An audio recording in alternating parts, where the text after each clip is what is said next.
Kale nga tugezeeko wano ku mitimbagano soko gawulire bulungi gano Hajati Kulthum Muzaata gwe mwasinga okuba ate nga mumanyanga namwandu wa Seeka Muzaata amakya g'olunaku olwaleero ng'ayita ku mitimbagano gye avuddeyo ne yeetondera bonna ekiwandiiko kino kibadde kinene nnyo akiweerezaako bannaffe abayisiraamu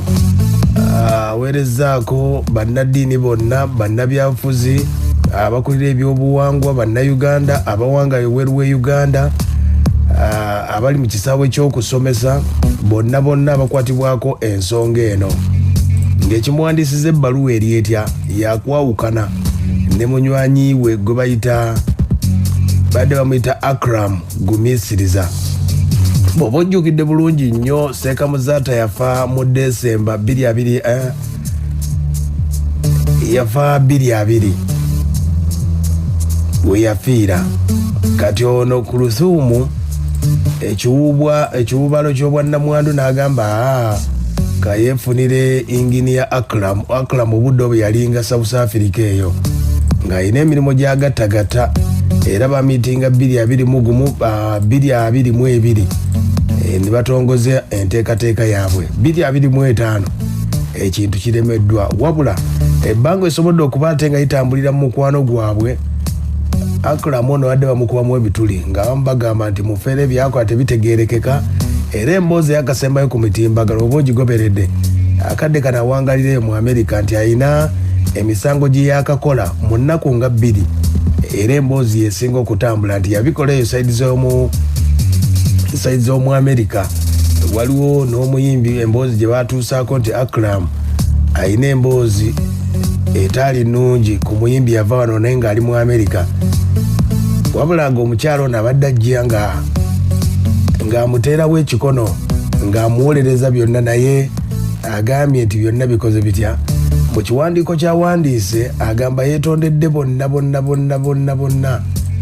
namwandu wa Muzaata atandise bw'ate agamba nti Akram ono mu Gumisiriza yamumitinga 2021 era ne bafuna obufumbo obutuukiridde mu 2022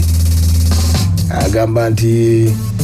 obudde obwo yali singa olw'ensonga nti Seeka Muzaata yali afudde olw'ekiwuubaalo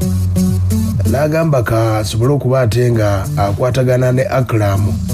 yali asuubira nti ebintu biyinza okutambula n'ebbanga wakati wa 2022-2025 tebisobodde kuba ate nga bitambula olw'ensonga nti yali alumizibwa omutima nti gwali gumuluma nga yeegomba okubeera mu bufumbo obuteredde olw'ebiwundu bye yalimu emyaka gye yalimu. Agamba nti byonna ebyasobola okuba ate nga bibaawo talina gwayinza kunenya alina kwenenya yekka olw'ensonga ye yasalawo nga ye era omulundi guno azze ng'awadde mwenna ekitiibwa ababadde bagoberera obufumbo bwa Akram ne Hajati Kulthum Muzaata n'agamba nti lunaku okuba ate nga tawula agisuulawo agamba nti obufumbo bulemeddwa agezezzaako okusaba mu ddiini agezezzaako okuyita bannaddiini ab'enjawulo bamuyambeko okuba nga bamuwumbawumba okuba ate nga tava mu bufumbo buno naye alabye nga kiganye. Agamba yeetondeddeko bonna abajja mu mikolo gye n'agamba enteekateeka eno agikwasiza Sheikh Abdul Serunjoji n'abafamire okukola ku process y'okukola divorce papers empapula ezo ezibaawukanya n'awandiikirako Muslim community bannaffe abayisiraamu bonna bannaddiini mu Uganda yonna cultural leaders bannabyabufuzi bannayuganda bonna abawangalira ebweru. Akram obudde buno ali mu Amerika ebiboozi bingi nnyo ebiri mu Amerika eyo ebigamba nti emisango mingi nnyo nti Akram agikoze. Gwe yakasembayo Jenkins yavuddeyo n'ategeeza nti ayina rape case gy'aliko omukulu ono Akram.